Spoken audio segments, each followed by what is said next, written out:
మేము UG students అయినప్పటికీ మాకు లాస్ట్ ఇయరే ఇది ఓయూ నుంచి డివైడ్ అయ్యి మాకు సపరేట్ యూనివర్సిటీ అయింది. సో ఇప్పుడు పాయింట్ వచ్చేసి ఏంటంటే మా పీజీ అంటే మా సీనియర్స్కి హాస్టల్ ఉస్మానియా యూనివర్సిటీలో ఉంది.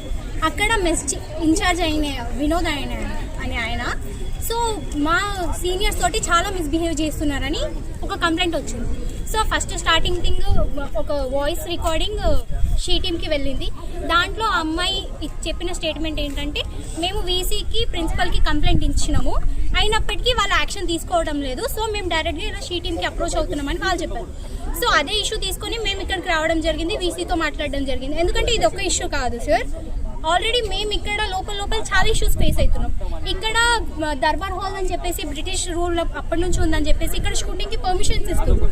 కానీ పర్మిషన్ ఇస్తున్నప్పుడు షూటింగ్ ఏరియా వాళ్ళు కొంచెం సెక్యూరిటీ పెట్టాలి కదా మాకు కూడా, ఎందుకంటే ఇది ఉమెన్స్ యూనివర్సిటీ, అందరు ఆడపిల్లలే ఉంటారు. ఏమైందంటే ఇష్యూ, ఇద్దరు అమ్మాయిలని మీకు బ్యాక్గ్రౌండ్లో యాక్టింగ్ ఛాన్స్ ఇప్పిస్తాము, మీకు ఈ షూటింగ్లో మిమ్మల్ని యాక్టింగ్ రోల్స్ ఇప్పిస్తామని చెప్పేసి మార్నింగ్ 10:30 నుంచి 5:30 వరకు తిప్పిరంట. ఆల్రెడీ వాళ్ళిద్దరూ క్యారవాన్స్లో డ్రింక్ చేసి ఉన్నారు. అక్కడ అటు సైడ్ 5:30కి ఎవరు ఉన్నారు సార్. ఆ రోజు అదృష్టం కొద్దీ మా స్పోర్ట్స్ బ్లాక్ అన్న ఉండడం వల్ల ఆ రోజు చూసి వాళ్ళని రెస్క్యూ చేశారు, లేదంటే ఆ రోజు ఆడపిల్లల పరిస్థితి ఏంటన్నా.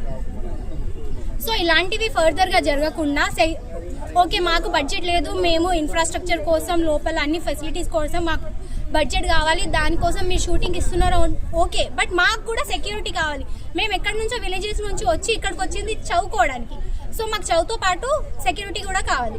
అదే మేము వీసీ గారికి ఈరోజు రిప్రజెంట్ చేశాము. అలాగే వినోద్ అనే ఆయన మీద యాక్షన్ తీసుకుంటామని చెప్పారు.